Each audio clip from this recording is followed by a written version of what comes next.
pues la inmensa mayoría de ustedes pues no se va a dedicar a la medicina legal, más sí tenemos la absoluta certeza de que todos ustedes van a ser médicos clínicos y todos ustedes van a ser médicos rurales. Y a lo mejor la inmensa mayoría de ustedes, por no decir todos, tendrían que eventualmente conocer de casos en donde se involucra un atentado sexual. Entonces, esa es la opción que hoy vamos a tomar. El abordaje de las víctimas de un delito sexual desde la óptica clínica, sin desconocer, por supuesto, la intervención forense del médico clínico. Entonces, yo voy a hacer una presentación, ustedes me dirán.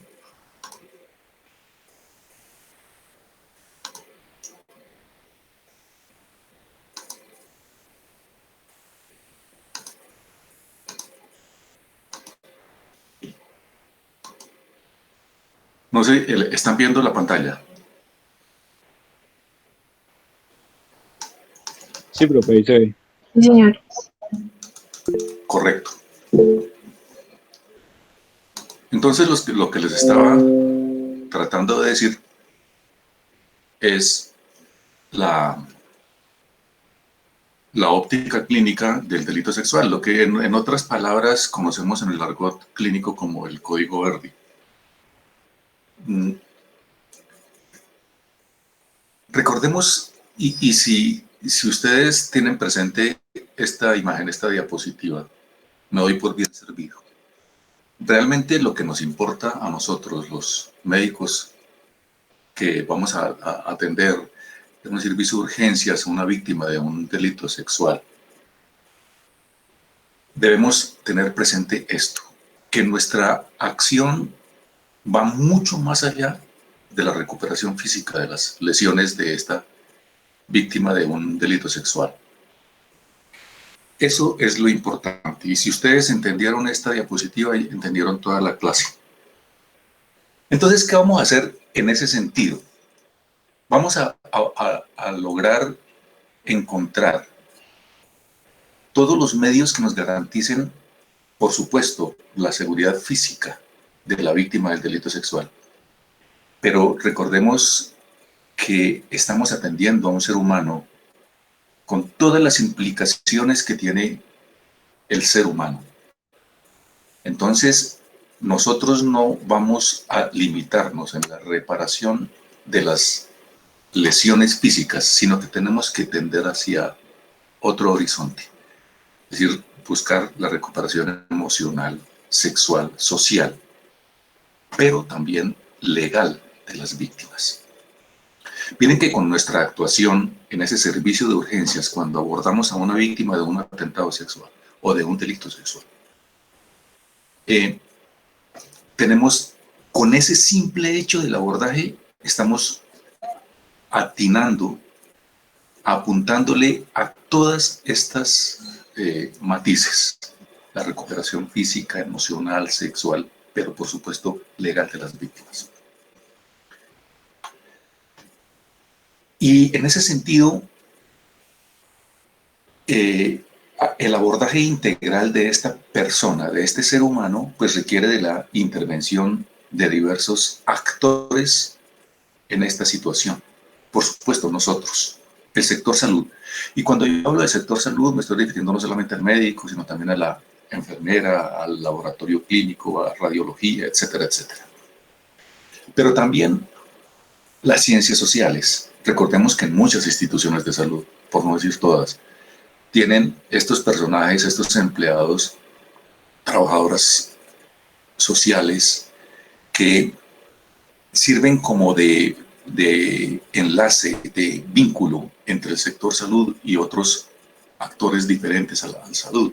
Por ejemplo, al sector justicia, al sector administrativo en los municipios, a otras instituciones como bienestar familiar, por ejemplo. Entonces, volvamos atrás. Por supuesto, la intervención del sector salud nosotros. La intervención de las ciencias sociales que nos servirán de enlace con otros sectores, la Fiscalía, el CTI, la SIGIN, etcétera, que requieren entre estos tres actores esa recuperación biológica, esa recuperación psicológica y sobre todo la reincorporación a la actividad social de las víctimas de los delitos sexuales. Entonces, lo que he cacareado aquí ya es que la atención clínica, nosotros, nuestra intervención como médicos, va mucho más allá de la atención individual, sino que debe atinar hacia la inclusión y la activación del apoyo a esta víctima, de su entorno familiar, de la institución donde esta persona supuestamente labora, pero también la sociedad. Entonces, es eso, es la intervención de la familia, de la institución donde se labora, de la sociedad misma, tendiente a la recuperación integral de la víctima. La violencia sexual, por supuesto, es un problema social y de salud que tiene implicaciones jurídicas. Y esa es la labor de nosotros como médicos. Y es la ventaja que yo le he encontrado a la medicina legal, después de tantos años de estar metido en este cuento, de que es la ventaja que nosotros como médicos tenemos de poder navegar en esas dos aguas, en el agua de la salud y en el agua de la justicia. Y sin que nosotros seamos médicos forenses, médicos legistas, la inmensa mayoría de ustedes, pues tiene también esa ventaja. Con su actuación también está favoreciendo o, en el peor de los casos, entorpeciendo la labor del sector salud en las implicaciones judiciales. Entonces debemos hacer las cosas bien para facilitar ese proceso. La atención integral de las víctimas de las violencias sexuales, por supuesto, debe tener siempre como óptica, como primer referente, la víctima, dejando de lado otras cosas, por ejemplo, el relato. A veces nos detenemos mucho en el relato de las víctimas, ¿sí? Y queremos actuar a veces como intervenientes en el sector justicia. Entonces, lo importante, repito, es la víctima, no el relato. Tampoco es su familia. Tampoco en este momento es la recuperación de la evidencia sin que perdamos ese norte. Tampoco es el juicio, tampoco es el victimario, tampoco es la policía. Todo esto en su momento, por supuesto, va a recobrar una importancia trascendental, pero todo a su debido tiempo. No debemos perder ese referente, ese norte que nosotros como médicos debemos tener siempre como primera opción a las víctimas. Todo lo demás ya vendrá tiempo para el relato, si nosotros lo vamos a calificar como valedero o no valedero, si la justicia lo va a hacer sí o no. La familia, por supuesto, importante, pero no es lo fundamental. Lo importante, fundamental y único, tal vez yo podría decir, es la víctima.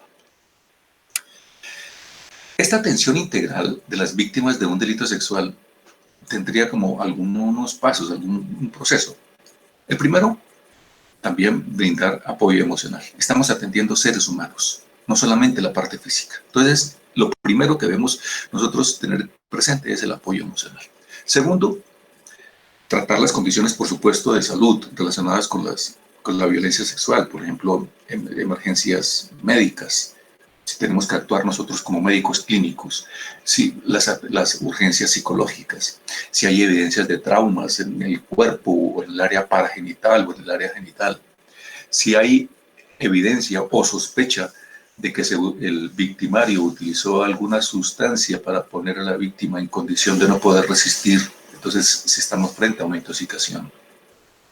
En síntesis, todo el cuidado general de la salud de estas víctimas. Pero también tener presente algunos cuidados médicos más puntuales. por ejemplo, si nosotros debemos iniciar un proceso de anticoncepción de emergencia, si debemos utilizar una profilaxis para enfermedades de transmisión sexual o otro tipo de enfermedades, si el hecho requiere, por supuesto, de una interrupción voluntaria del embarazo o está enmarcado dentro de lo que la ley lo permite, la interrupción del embarazo, enmarcado pues, desde esta óptica legal. El tercer punto en este proceso de atención integral a las víctimas, por supuesto, es la toma de evidencias forenses cuando aplique. Pero es tal vez la recomendación que yo les voy a dar. Es muy probable que cuando ustedes estén atendiendo a una víctima de un delito sexual, en ese instante todavía ustedes no tengan una solicitud escrita por parte de una autoridad competente, pero ustedes sospechan que seguramente esa denuncia vendrá posteriormente. Y esta atención que ustedes están brindando en una primera instancia en un servicio de urgencias a esta víctima, pues es irrepetible. En consecuencia, ustedes sí sospechan que este hecho seguramente va a ser susceptible de ser investigado judicialmente, entonces tomen las evidencias forenses. Aún no haya llegado la solicitud, que es lo usual. Entonces tomen su muestrica de sangre, supuestamente reserven prendas, supuestamente tomen una muestra de orina, fotografías, etcétera, que en el momento necesario serán muy útiles. El cuarto punto es realizar todas las medidas de protección a las víctimas. Entonces, incentivar, abrir, iniciar toda esta red de alarmas, contactarnos con el trabajo social del hospital, por ejemplo, o con la autoridad policial de la localidad en donde ustedes estén laborando. Un quinto punto, pues el tratamiento y rehabilitación de su salud mental. Nosotros no somos psiquiatras en ese momento, pero seguramente tenemos las herramientas necesarias para sospechar que haya una alteración en su salud mental. Podemos hacer algo, hacer un tratamiento o contactar a la persona idónea para tal caso. Como un sexto punto en este proceso de atención integral es la orientación a la familia. Entonces estamos atendiendo a nuestra víctima y por supuesto nos contactaremos con la familia y la orientamos. El séptimo punto es realizar la denuncia o reporte de la violencia sexual. Yo no hablaría tanto de una denuncia. Nosotros, recordemos, somos médicos, somos miembros de una sociedad. Y si nosotros estamos atendiendo a una víctima de una violencia sexual, pues no somos quien para realizar la denuncia, pero sí somos responsables de canalizar este reporte ante la autoridad competente en nuestro municipio. Entonces avisar a la policía si es el caso, avisar a la fiscalía si es el caso, a través por supuesto de trabajo social o de alguna persona destinada para tal fin en los hospitales. El octavo punto, pues activar las distintas redes de apoyo institucional, comunitario y familiar que permitan su atención integral. Estoy refiriéndome, por ejemplo, en la institución de salud en donde nosotros laboramos, si existe el departamento de psicología o de psiquiatría, trabajo social, contactarnos con bienestar familiar, para que entre todas estas instancias se pueda brindar una atención integral a esta víctima. Yo quiero que ustedes tengan muy presente este sustento legal, que es lo que realmente a nosotros nos interesa en nuestro rol como médicos frente a un delito sexual. Estamos hablando de la Ley 1164 de 2007. Es aquella que dicta disposiciones en materia de talento humano en salud. Es decir, yo soy empleado de la salud de una institución pública o privada y como tal, pues me asisten algunos deberes, algunas obligaciones frente a estos hechos de delitos sexuales. Aquí lo vamos a encontrar en esta ley 1164 del año 2007. También tenemos la ley 1257 del año 2008, es sobre las violencias ejercidas a las mujeres. Entonces también es importante que le echemos una miradita. La ley 1146 de 2007 es aquella que expide normas para la prevención de la violencia sexual y la atención integral de niños, niñas y adolescentes. Es más o menos lo que estamos tratando de hacer en esta clase del día de hoy. Es este sustento legal enmarcado en la ley 1146 de 2007. Pero el Ministerio de Salud también dictó una resolución muy reciente, la 459 de 2012, es la que me permite seguir ese protocolo y modelo de atención integral en salud para las víctimas de la violencia sexual.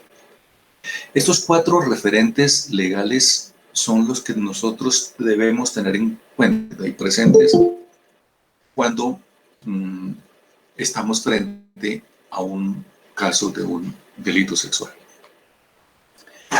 Hasta este momento me están siguiendo bien, disculpen. Sí, señor. Ok, muchísimas gracias. Algo que sucede con mucha frecuencia en nuestro país, y no es culpa exclusiva del sector salud, es lo que todo el mundo denomina la revictimización. Hay países en donde el abordaje de las víctimas de los delitos sexuales está muy bien sustentada y muy bien determinada, pero aquí en nuestro país no. Normalmente lo que sucede aquí en el caso, en la sospecha de un delito sexual, es que el primero que conoce el hecho es el policía uniformado, quien en el sitio de los hechos o en la estación de policía hace un primer interrogatorio. Luego este señor conduce a la víctima por ejemplo, al CTI o a la fiscalía, y allí hacen una segunda intervención, un segundo interrogatorio. La fiscalía seguramente concluirá que es importante que medicina legal o las instituciones de salud conozcan del caso y trasladan a la víctima a ese servicio de urgencias o a medicina legal, en donde el médico o la enfermera o quien atiende el caso en primera instancia volverá a hacer un nuevo interrogatorio. Y el médico, después de atender a esta víctima, considerará, por ejemplo, que es importante que intervenga otro sector. Hablemos, ejemplo, de bienestar familiar. Y allá en bienestar familiar seguramente volverán a hacer otro interrogatorio. Conclusión, 5 o 6 interrogatorios generalmente mal hechos o con muchas falencias. La idea que han adoptado algunos países, en este momento se me ocurre a mí el caso de España. En España, cuando hay una situación de un delito sexual de estos, está muy bien establecido en los protocolos que solamente personas especializadas, entrenadas en este tipo de situaciones, harán el abordaje inicial de esta víctima y un único interrogatorio, por supuesto, con todas las condiciones propias para esta situación. Y así evitaríamos esta situación de la revictimización. Los expertos hablan de 3 tipos de revictimizaciones: la primaria, secundaria o la terciaria. Recordemos que la victimización primaria son las consecuencias que sufre esa persona producto directo de la violencia sexual. Ese sería el hecho de sentirse mala, de sentirse agredida, es ya la victimización primaria. Pero viene una revictimización o victimización secundaria, y es ese sufrimiento que vive esta persona víctima del delito sexual, por lo que estábamos comentando anteriormente. Porque seguramente los policiales o los judiciales o los médicos o los paramédicos no somos o no estamos entrenados para este tipo de situaciones, y seguramente al hacer ese interrogatorio burdo, mal conducido, estamos, tal vez sin proponerlo, revictimizando a esta persona. Y surge, por supuesto, la victimización terciaria, que es esa estigmatización social que se hace sobre sobre esta víctima del delito sexual. El hecho de que sea comidilla y que personas le cuentan a otras a su manera, tal vez agregándole o teatrizando esta situación, es lo que se llama la victimización terciaria, que se nos escapa, por supuesto, de las manos de nosotros, del sector salud. Pero si nosotros pudiésemos intervenir al menos en la revictimización o en la victimización secundaria, pues estaríamos haciendo ya o dando un aporte importante. Las instituciones de salud deben estar debidamente preparadas para el abordaje, la atención, la derivación de estos pacientes víctimas de los delitos sexuales. Entonces, esa atención inicial que se brinda en los servicios de urgencias debe ser prestada de manera obligatoria por todas las instituciones públicas o privadas de salud y independiente de la capacidad de pago. Qué triste es decirlo, pero muchas instituciones de salud lo primero que hacen es exigir alguna vinculación al sistema de seguridad social. Y si la persona infortunadamente carece de esa vinculación, pues no es atendida. Desconociendo este decreto 126 de 2010 en su artículo 5, que habla sobre la atención inicial de urgencias, que debe ser brindada, prestada de manera obligatoria e independiente de su vinculación al sistema de salud.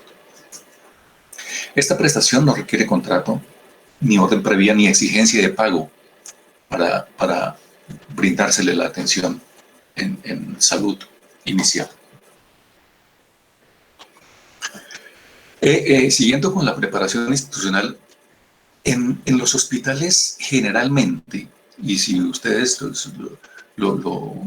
cuando estén laborando en una ESE cualquiera o en una institución de salud pública o privada, deben preguntar por esto. Siempre hay un líder, una persona encargada como de direccionar, de orientar, de dirigir los casos de los delitos sexuales. Generalmente es un profesional de la salud o la trabajadora social quien está ya entrenada y dispuesta para el abordaje integral de estas víctimas. Además, en esta institución de salud pues debe existir un equipo que garantice ese abordaje integral. Y es lo mismo, lo que venimos hablando, debe de involucrarse el médico, los auxiliares de enfermería, odontólogos, si es el caso, laboratorio clínico, trabajo social, que es el equipo pues, multidisciplinario de salud encargado de la atención de estas víctimas. Se debe contar, y sobre todo esta persona, líder, debe contar siempre con un directorio de las instituciones y personas relacionadas y comprometidas con el tema, que generalmente no lo tienen.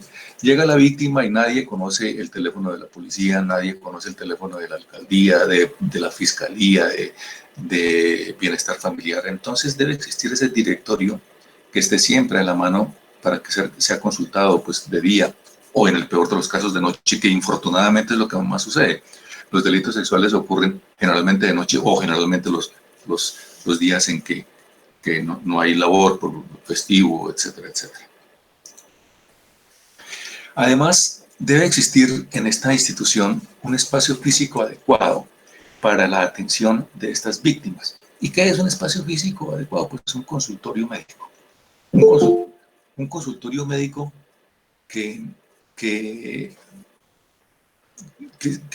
garantice cierta como seguridad, cierta privacidad a estas personas y que en ese espacio físico se cuente también con los insumos necesarios y suficientes para la toma de muestras. Es decir, imagínense ustedes un consultorio ginecológico, pues que tenga el escritorio, la camilla, que tenga un baño, y en ese baño la víctima pueda cambiarse y que en ese baño exista pues prendas desechables para que la víctima esté cómoda y pueda ser examinada en esas condiciones, pero que además dentro de este consultorio exista suficiente dotación de escobillones, de lupa, suficiente luz, tubos de ensayo, tarjetas FTA, todos los insumos suficientes para la toma de las muestras.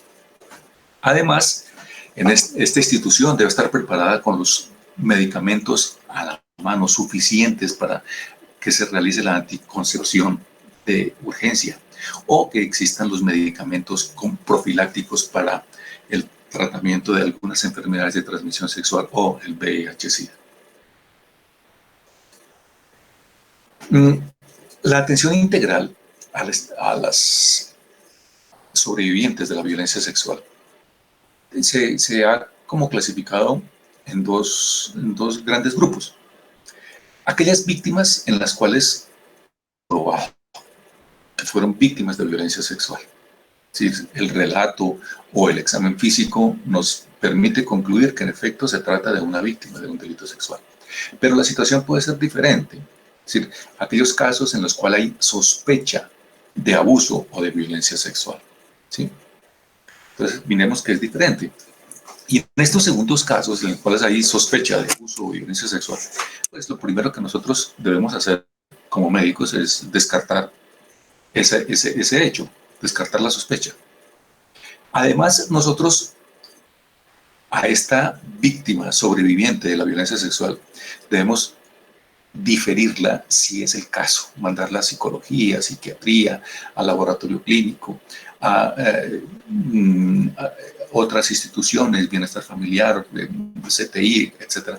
Pero nuestra labor no debe terminar ahí, sino, por supuesto, garantizar un seguimiento a este sobreviviente del ataque sexual. Y lo mismo, un tercer aspecto, en este caso de una sospecha de abuso o violencia sexual, es ratificar e iniciar un tratamiento integral, como lo habíamos esbozado anteriormente. La sospecha de violencia sexual es también una sospecha de delito, aunque esa figura jurídica no existe, sospecha de delito. Pero miren que nosotros, ante un caso de una sospecha de un delito sexual, pues debemos estar muy atentos, muy alertas, porque puede ser que sí se trate de un delito sexual. Es decir, no lo desechemos, no lo minimicemos. Si sospechamos un delito sexual, consideremos que vamos hacia el peor de los escenarios, de que sí, en efecto, se trata de un delito sexual. Entonces debemos orientar todas nuestras acciones para que la atención integral en salud y el acceso de esta víctima al sistema de justicia se garantice. Y era lo que yo les decía anteriormente. Tenemos esa doble responsabilidad ante estos casos de sospecha de un delito sexual.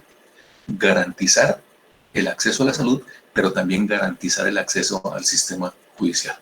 Es esa doble responsabilidad que tendríamos nosotros los médicos en estos casos. Y la atención integral en salud abarca estos componentes. Por supuesto, actos clínicos, lo que ustedes harían en un servicio de urgencias, el tratamiento del trauma, por ejemplo, trauma físico, trauma psicológico, medicación de urgencias o profiláctica. Pero también requiere, es muy probable, pensemos en un caso en el cual exista un desgarro en el área genital, pues requerirá, por supuesto, la intervención del equipo quirúrgico de la institución, suturas o reparaciones de estos desgarros. Y si es el caso, pues también la intervención del equipo de salud orientado a la recuperación del estado mental de estas víctimas. También en esta atención clínica debe estar presente la toma de muestras forenses. Insisto, y disculpen ustedes la reiteración, es muy probable que cuando ustedes atiendan a esta víctima no exista una orden escrita. Y recordemos, cuando nosotros vamos a actuar desde la óptica forense, siempre tiene que mediar una solicitud escrita por parte de un ente competente.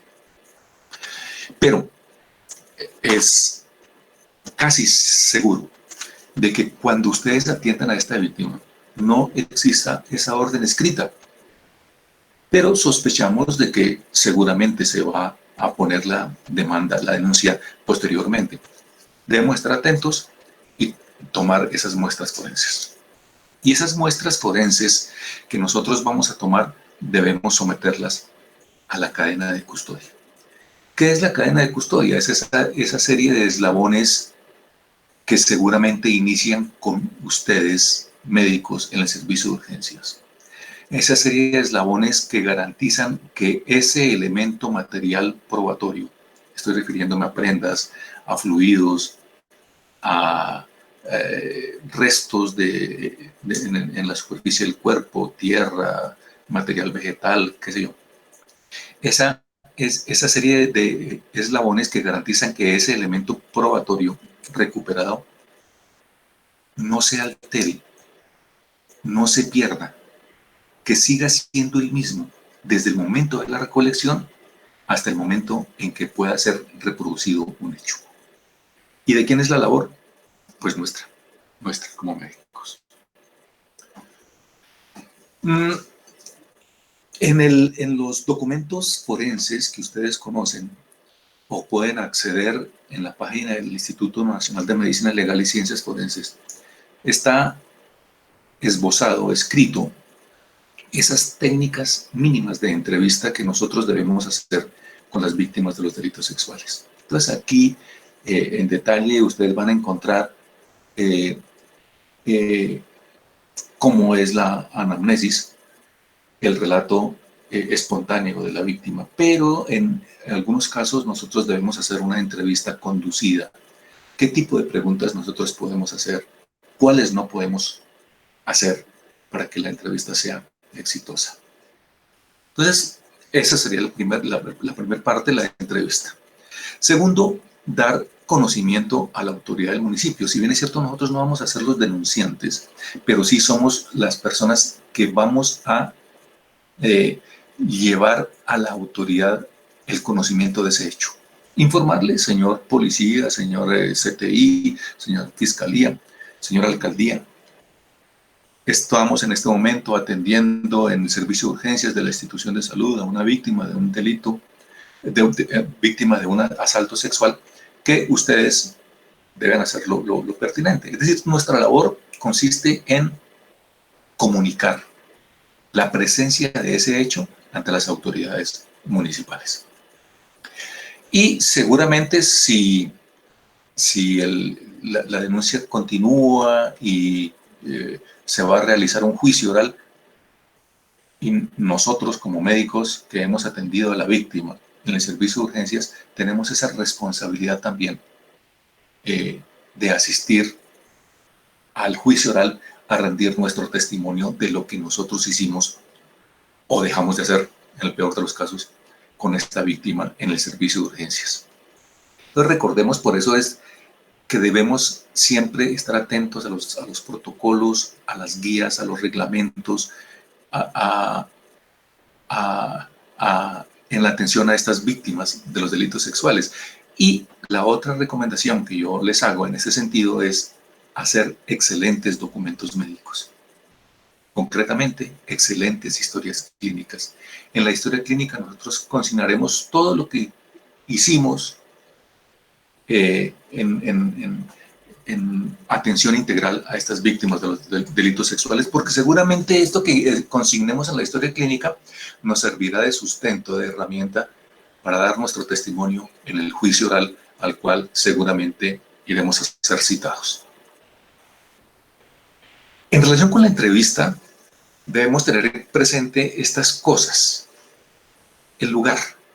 Pues el lugar apropiado, bueno, no apropiado, pero el lugar menos peor para hacer la entrevista, pues es la soledad de un consultorio médico. Entonces, en ese consultorio médico nosotros iremos a hacer la entrevista. Pues mal haríamos hacer la entrevista no sé, en un servicio donde hay mucha gente y seguramente esto hará que la víctima pues se sienta muy intimidada, pues no es el lugar. Entonces, el lugar ideal, un consultorio médico, que garantice esa privacidad. Otra recomendación en relación con la entrevista es minimizar esos elementos de poder, ¿no? Que a veces nosotros los médicos pecamos por eso. Nosotros los médicos generalmente nos escudamos en esa bata blanca y nos encumbramos y en esa injustificada posición de poder que hace, lo único que hace es lograr como asustar e intimidar a la víctima. Entonces tratar de mermar, de eliminar esas distancias entre yo poderoso y el paciente víctima. En lo posible, grabar la conversación.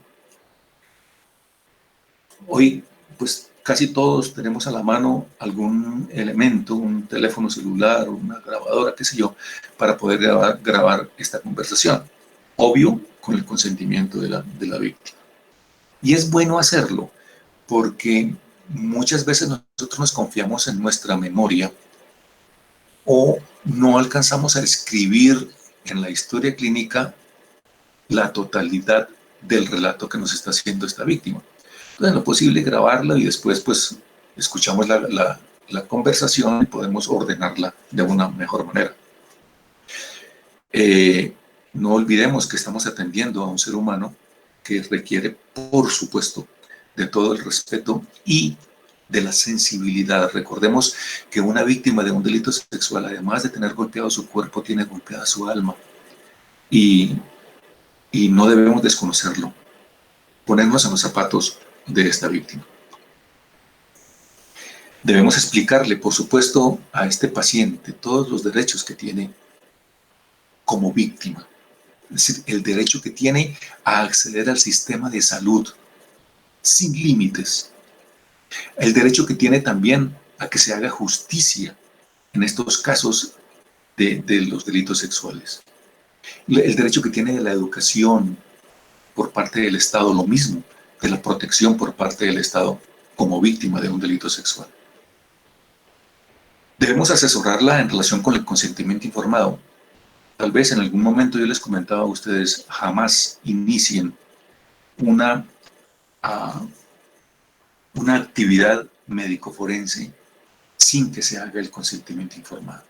Pero no es firme aquí, sino explicarle que se va a hacer un examen físico, se va a hacer una toma de muestras y usted va a aceptar o va a rechazar mi actuación como médico, mi actuación para tomar muestras, mi actuación para tomar fotografías, para retener prendas, etc. Explicarle muy bien qué es lo que se va a hacer y luego sí hacerlo firmar y hacerle poner su huella dactilar. Otra recomendación referente a este abordaje de víctimas es documentar todo muy bien en la historia clínica. Este documento médico, junto con las fórmulas médicas, junto con las incapacidades, deben ser muy pulcras. Evitar abreviaturas, evitar tachones, enmendaduras. Esta historia clínica debe ser muy pulcra. ¿Qué no debemos hacer en la entrevista? Es decir, una entrevista no debe hacerse a una víctima menor de 3 años. Tampoco debemos insistir en hacer una entrevista cuando esta víctima se rechaza a hablar del tema, a dar testimonios relacionados con el tema, al hecho de que él fue víctima. También debemos evaluar la realización o su referencia si hay un informe o sospecha de abuso sexual o cuando ha sido entrevistado más de una vez. Es decir, es tratar de minimizar o de evitar una revictimización o una victimización secundaria. Si ya ha sido entrevistada, pues hombre, pues procuremos no detenernos en eso, porque lo único que estamos es metiendo nuevamente el dedo en la herida y esto pues causa pues mucho dolor en esta pobre víctima. Recordemos estas cositas importantes. El objetivo de la entrevista es facilitar la recuperación de la persona, de la víctima. Y no es nuestro deber, no es el resorte nuestro establecer si lo que dice la víctima es cierto, sí o no. A veces nos centramos en eso. ¿Es cierto esto? Nosotros no somos abogados, nosotros no somos quien para determinar la verdad. Nuestra labor entonces consiste en preguntarle qué le pasó y esperar que esta víctima espontáneamente nos cuente su visión de los hechos. Nosotros la transcribimos textualmente, textualmente y entre comillas, en primera persona. ¿Es la verdad? Realmente no nos interesa en este momento. Al detectar violencia sexual contra un niño, niña o adolescente, no se le dará de alta hasta que se establezcan todas las medidas de protección y acceso a la justicia. Vean qué importante es esto. Estamos al frente de un niño, niña o adolescente supuestamente víctima de una violencia sexual. Nuestro deber, por supuesto, es dar todo este apoyo que hemos venido hablando, clínico, psicológico, comunicar a las autoridades, pero mientras nosotros no tengamos una respuesta de ese ente competente que le brinde protección o acceso a la justicia, mientras no tengamos una respuesta en ese sentido, no se debe dejar salir del hospital a esta víctima. Si la víctima es mujer, niño, niña o adolescente o que pertenezca a la comunidad LGBTI o quien ha sufrido violencia sexual y habita o recibe atención médica en el mismo contexto del conflicto, un pequeño municipio, que existe altísima posibilidad de ser revictimizado o sufrir retaliaciones en el peor de los casos, entonces debemos ser muy cuidadosos de preservar, de conservar el secreto profesional. Entonces, recordemos, nosotros somos médicos y debemos garantizar, respetar esta prudencia de no verbalizar, comunicar lo que nosotros encontramos con esta víctima. Otra cosa importante que debemos recordar en casos de sospecha o, por supuesto, certeza de abuso sexual, esos datos de la anamnesis pueden ser la única evidencia, ¿sí? En conclusión, debemos registrarla adecuada y detalladamente. Y ahí viene otra vez la recomendación que hicimos anteriormente, en lo posible, grabarla. Grabemos ese testimonio que nos da la víctima, porque seguramente va a ser lo único importante que vamos nosotros a obtener. ¿Y por qué digo eso? En el ejercicio profesional médico mío de tantos años, y ustedes también lo van a encontrar, muchas veces ante una situación de una víctima de un delito sexual, nosotros nos frustramos y la autoridad judicial también se frustra porque no encontramos ninguna evidencia física, ni lesiones en el cuerpo, ni evidencias traza en el cuerpo de esta víctima, y eso genera frustraciones, porque seguramente el juez, el fiscal querrá que nosotros le digamos, sí, este fue un delito sexual por esto que encontré. Y tal vez lo único cierto, lo único útil es la entrevista. Por eso, obtenerla adecuadamente, en lo posible grabarla. Para los casos de asalto sexual, adicional a la entrevista, la búsqueda de elementos material probatorio o evidencia física puede ser importante dentro de los procesos judiciales. Recordemos que asalto sexual es esa violencia que se ejerce por una única vez por una persona desconocida. Es lo que comúnmente se llama una violación. Entonces, en estos casos de asalto sexual, a diferencia del abuso sexual, entonces en los casos de asalto sexual, tal vez esos elementos probatorios recuperados en el examen físico son importantísimos dentro de los procesos judiciales. Debemos estar muy atentos y estar como preparados para esos pequeños detalles. Por ejemplo, la manera como la víctima se quita las prendas,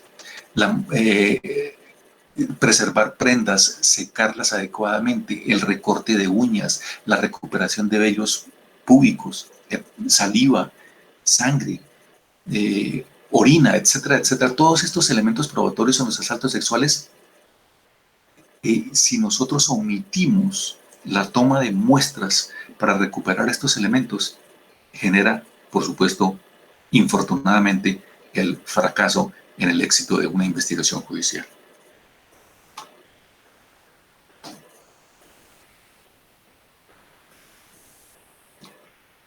Entonces, miremos este protocolo, proceso o procedimiento en los casos de el abordaje de víctimas de violencia sexual.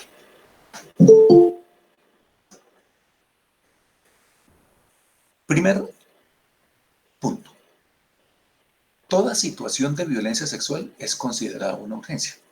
Y aquí, discúlpenme ustedes, existe una primer diferencia entre el abordaje de una víctima de un delito sexual hecho por un médico clínico, ustedes, versus hecho por un médico forense. Nosotros los que somos forenses tenemos muy claro que existen 4 urgencias médico-legales. Y dentro de esas 4 están los delitos sexuales, sí. Pero miren que nosotros decimos, un delito sexual es urgente desde la óptica forense si el hecho sucedió dentro de las últimas 72 horas, si es reciente. Si tiene más de 72 horas, para nosotros los forenses no es una urgencia ese delito sexual.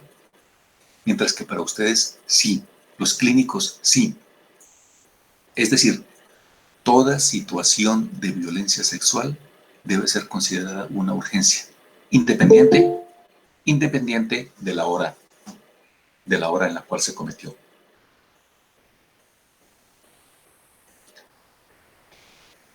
El proceso inicia tras la detección realizada, la cual puede darse dentro del sector salud,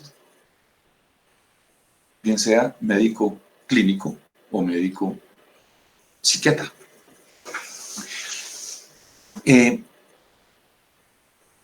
Esto es útil por algo que les comenté hace unos minutos y es relacionado con la cadena de custodia. Y la pregunta es, la cadena de custodia es esa herramienta importantísima que garantiza que un elemento probatorio sea el mismo, no se cambie y garantice la reproducibilidad de un hecho, que puede iniciarse en cualquier momento y por cualquier persona. Ejemplo, estamos hablando de un delito sexual.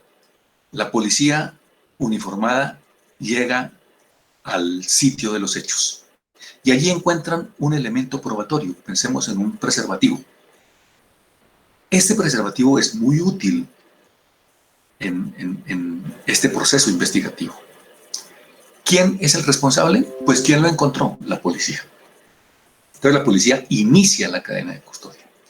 Pero supongamos que la víctima de un delito sexual acude inicialmente a un servicio de urgencias y ustedes en el servicio de urgencias encuentran unas manchas sospechosas en los interiores de esta víctima.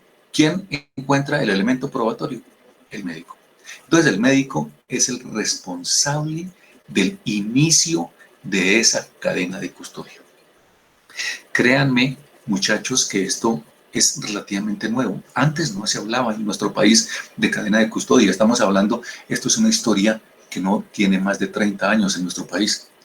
Anteriormente, nosotros muy alegremente desechábamos todas estas evidencias. Hoy es de capital importancia. Es de capital importancia el descubrimiento, la preservación, el embalaje, el envío de este elemento probatorio al laboratorio correspondiente. ¿Y quién es el responsable? El médico. Esto no es delegable. Yo no puedo decirle a un auxiliar de enfermería, recupéreme esos interiores de esta víctima y envíelos. No, yo como médico soy el responsable de el pulcro manejo de este elemento probatorio dentro de la óptica de la cadena de custodia. Segundo punto es evaluar si se encuentra en peligro inminente la vida del paciente. Si está en peligro, pues por supuesto, prima siempre, siempre por encima de todo, la vida de la persona, por encima del aspecto judicial, por encima de la toma de muestras, etcétera, etcétera. Si la vida de la persona está en peligro, entonces iniciar el procedimiento médico que sea el caso.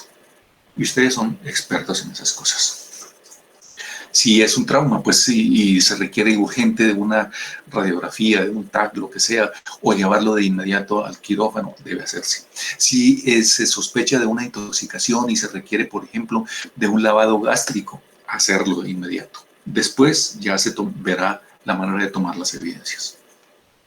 Una vez el paciente se encuentra estable, lo que les decía, continuar con el protocolo establecido. Un tercer punto consiste en la evaluación del estado emocional o mental de esta víctima. Entonces, evaluar inicialmente ahí en urgencias y manejar los riesgos de autoagresión o heteroagresión a la víctima o la revictimización. Nosotros no somos psiquiatras, pero sí tenemos la formación en pregrado de algunas situaciones clínicas psiquiátricas que nos permiten sospechar o diagnosticar alguna situación puntual. Entonces nosotros haremos esa evaluación emocional inicial urgente y rápidamente podemos sospechar si se requiere de la intervención de psicología o de psiquiatría para una evaluación posterior. Y en ese caso, pues solicitaremos una interconsulta con estos entes, el psiquiatra o el psicólogo, para valorar ya con mayor detalle su compromiso mental. Podríamos iniciar una psicoterapia urgente, breve, para el manejo de la crisis a toda víctima de una violencia sexual. ¿A qué me refiero? Hombre, una víctima de un delito sexual, pues seguramente, en la inmensa mayoría de los casos, pues está afectada mentalmente. Y nosotros somos la persona ideal. Por fortuna, los pacientes creen en el médico.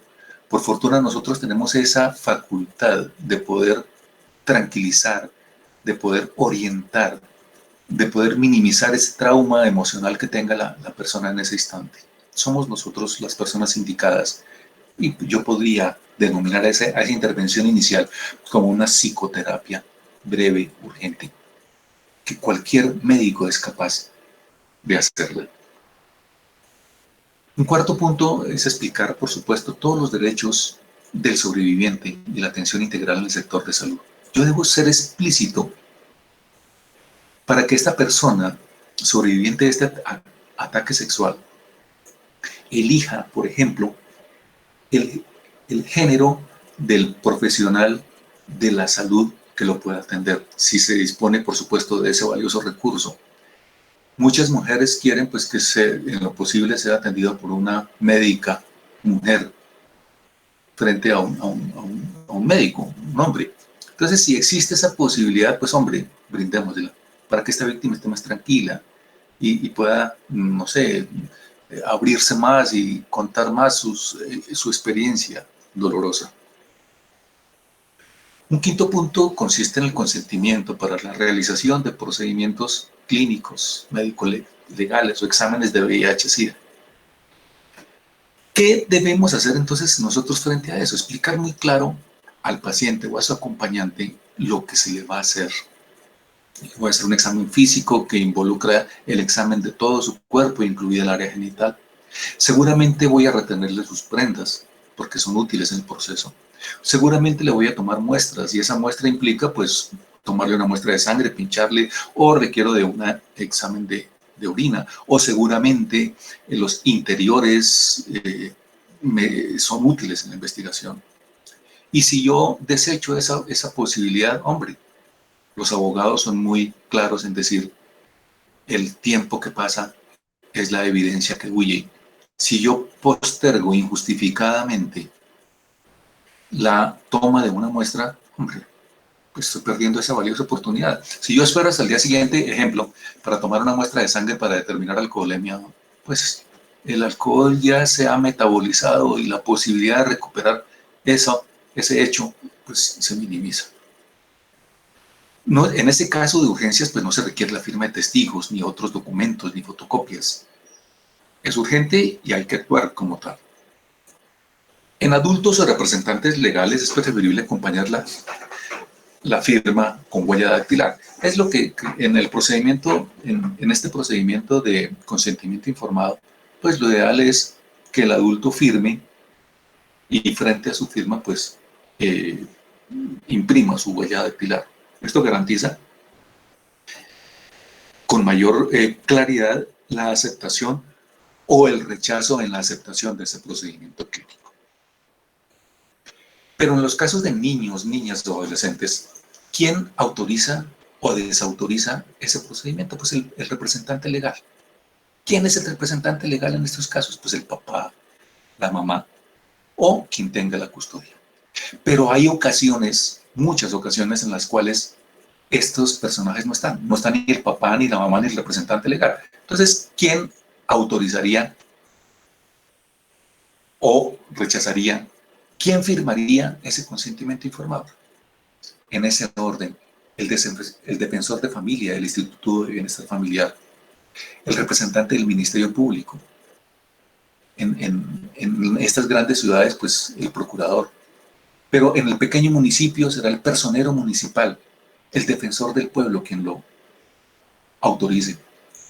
Y ante la ausencia del defensor, del representante del Ministerio Público, ¿quién tendría esa opción?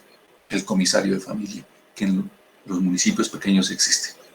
Entonces, esa sería la ruta de la autorización o desautorización del consentimiento informado. Padres, representantes legales o estos personajes. En los niños, niñas o adolescentes, además del consentimiento informado que firmen los padres o representantes, debe garantizarse en lo posible el asentimiento informado por parte de este niño, niña o adolescente. ¿Y qué es el asentimiento informado? Que este niñito entiende en qué consiste el estudio, el análisis que se le va a realizar. Se llama asentimiento. Entonces ahí, en ese mismo documento, anotamos el asentimiento de este menor. Si el niño, niña o adolescente se niega al examen, recomendación, jamás lo obliguen. Volvemos al tema anterior, la revictimización. Entonces, insistir en la importancia del examen médico, en la importancia de la toma de muestras para el éxito de la investigación. Y todo este proceso, la negación del menor, la insistencia por parte suya, debe todo ir consignado en la historia clínica. Imagínense ustedes que no anotan que el menor no se deje examinar, o no anotan que ustedes le insistieron. Seguramente después ustedes van a vivir situaciones incómodas, que le pregunte el juez, por ejemplo, o el fiscal, doctor, ¿y usted por qué no le insistió a la víctima que la toma de esas muestras era importante? Y yo digo, no, yo lo insistí, pero ¿cómo lo demuestro? Mientras que si yo lo tengo escrito, seguramente es la manera de demostrar que yo cumplí con el protocolo de insistir sobre la importancia de ese toma de muestras. Un quinto punto, pues, en aquellas personas que tienen algún grado de discapacidad mental o cognitiva. Entonces pensemos en una persona mental o cognitivamente comprometida que tiene un proceso de interdicción. El consentimiento lo firmará el representante legal. Recordemos que la interdicción es esa prohibición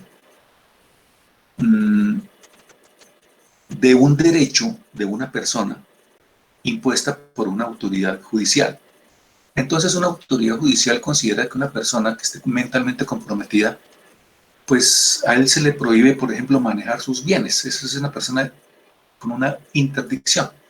Entonces, si esa persona es interdicta, ese consentimiento informado lo firmará el representante legal. Si la víctima mayor de 18 años, sin proceso de interdicción, pero que tengan, ustedes determinen que tienen una discapacidad mental, no importa. El procedimiento es igual que para un adulto normal. La prueba de VIH requiere, por supuesto, de la firma de la aceptación o no por parte de la víctima. Miren que el objetivo de la prueba de VIH en estos casos, pues no es descartar la infección previa, sino confirmar o descartar la infección consecuencia del evento. ¿Y esto qué requiere entonces? Un seguimiento a este caso, que debe estar consignado en la historia clínica y debe citarse al paciente a los 3, a los 6 y a los 12 meses.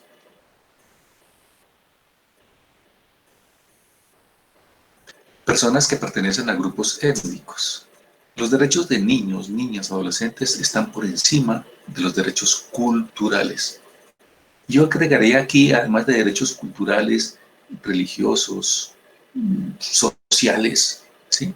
Entonces, esos derechos de los menores, conclusión, los derechos de los menores están por encima de los derechos de cualquier otra persona.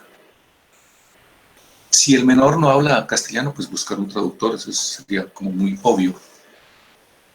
Personas con discapacidad auditiva, pues hacer lo que escriba en un documento, todo lo relacionado a los hechos.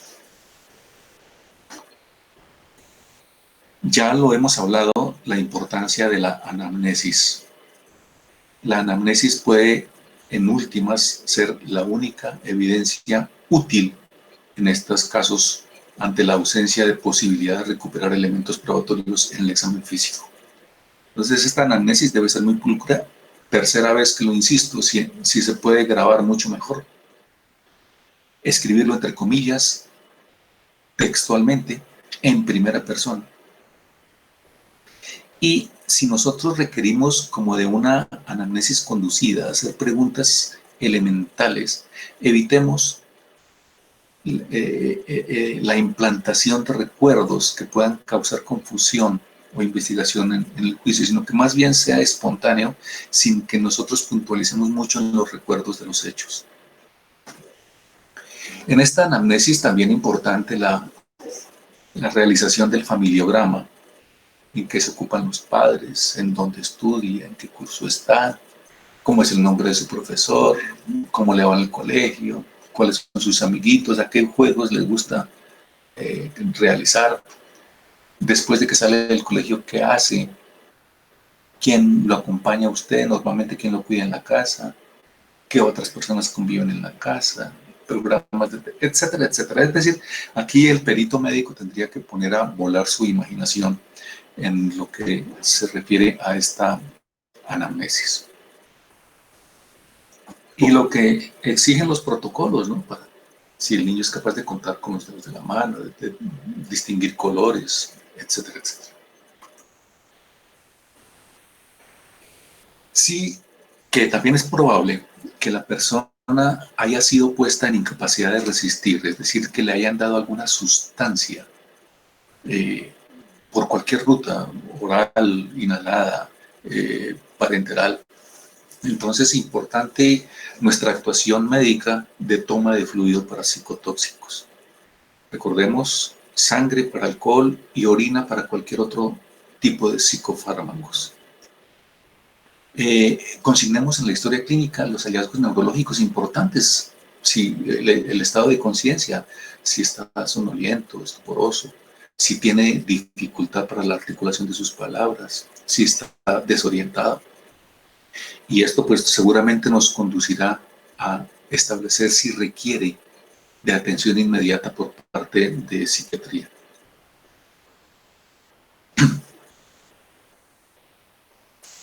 Dentro de la anamnesis también los antecedentes sexuales y reproductivos, número de gestaciones, todo lo que ustedes saben de su ginecología, importante y útil en esta anamnesis. ¿Qué hizo después de los hechos? Si se sometió al lavado corporal, lavado genital, lavado de cavidad oral, si ha consumido medicamentos, si se cambió de prendas. si ha tenido previo a este hecho alguna otra situación parecida de un atentado sexual, así no tenga relación con el actual. En niños, niñas o adolescentes, las preguntas iniciales no deben ser relacionadas con los hechos. Es lo que comentábamos con anterioridad. Sí, irnos como por las nubes, por la familia, por el colegio, por sus amiguitos, por los juegos, etc. También en la anamnesis es importante anotar antecedentes personales, sociales, familiares, tóxicos, forenses, medicamentosos, etcétera, etcétera.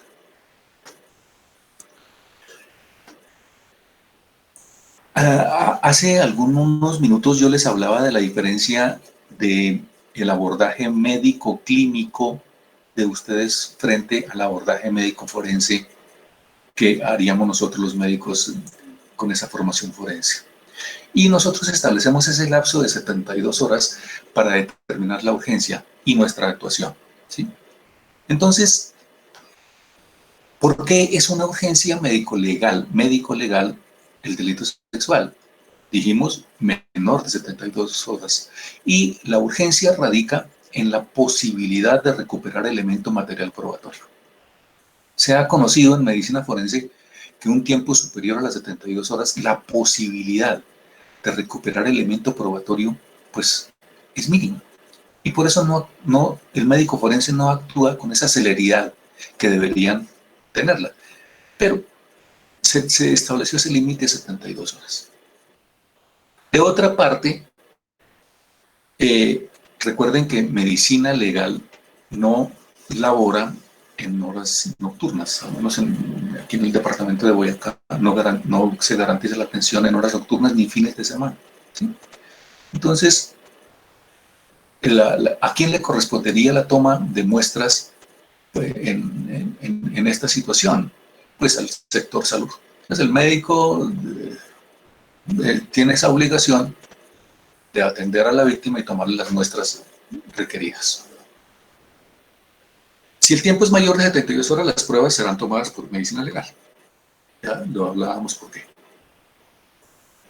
El examen físico y mental no es camisa de fuerza, es decir, no toda víctima de un delito sexual debe ser sometida a un examen físico y a una evaluación mental por parte de psiquiatría. Todo depende del relato. Pues el relato, supongamos, la gama de posibilidades de delitos sexuales es muy amplia, Y hay delitos sexuales en donde inclusive ni siquiera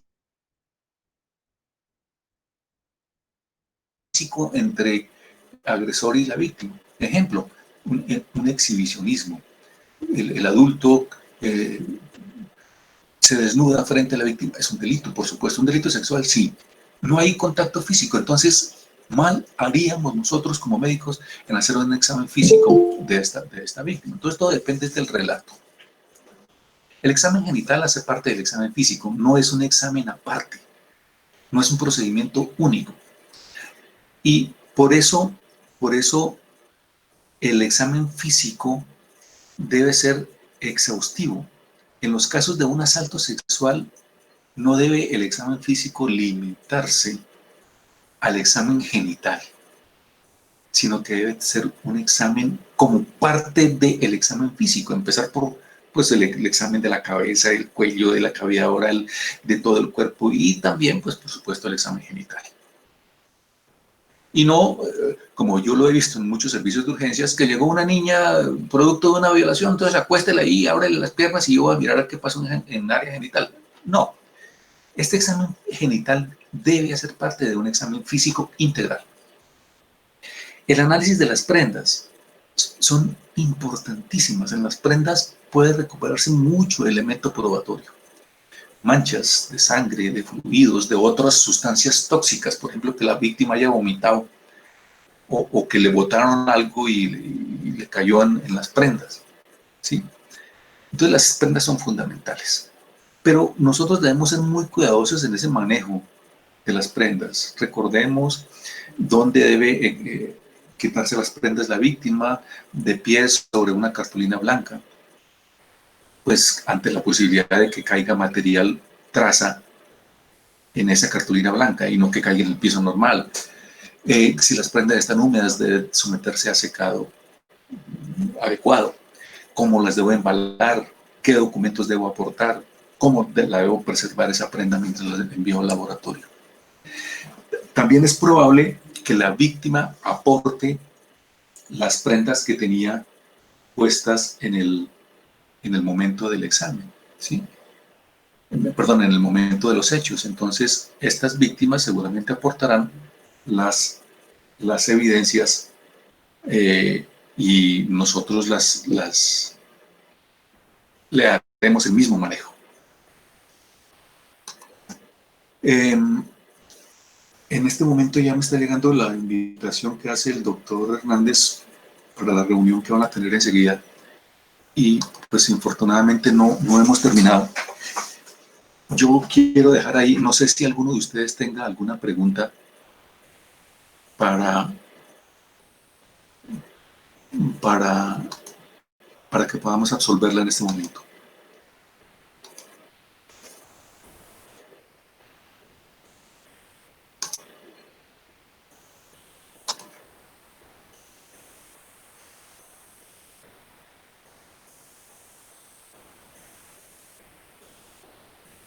¿Aló? ¿Me escuchan? Sí, señor. Sí, señor. Listo. Entonces, vuelvo a hacer la pregunta. No sé si tengan alguna duda sobre esta socialización que hemos terminado de hacer. Sí, señor. Yo tengo una. En cuanto al manejo del niño, o sea, del menor de edad, ¿sí?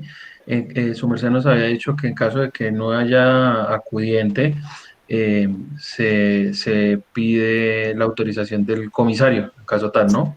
Si uno sospecha que, como en su gran mayoría, el abuso puede venir del núcleo familiar y ellos no quieren que se realice el examen, uno puede acudir al comisario en contra de la voluntad de ese acudiente legal. Sí, correcto. Mira, y ese aporte tuyo es bien interesante, toda vez que muchas veces quien acompaña al menor es el padrastro, por ejemplo, que sería el representante legal del menor, y ese agresor fue él mismo. Si existe esa sospecha, uno puede acudir a la autoridad. Y no necesariamente al comisario, al inspector, a la comisaria de familia, sino recordemos ese ordenamiento, ¿no? Primero es el defensor del bienestar familiar, luego el personero, y por último así podría ser el comisario. Pero sí, lo que tú dices es absolutamente cierto.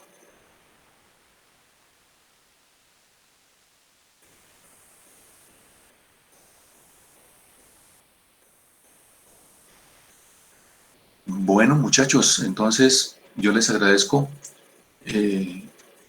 su paciencia. Ahorita creo que tienen una reunión con el doctor Hernández a las 9. Así las cosas, oportunamente les comunicaré cuándo será nuestra próxima charla y por qué medio. Que tengan un buen día. Gracias, profe. Hasta luego. Gracias, profe.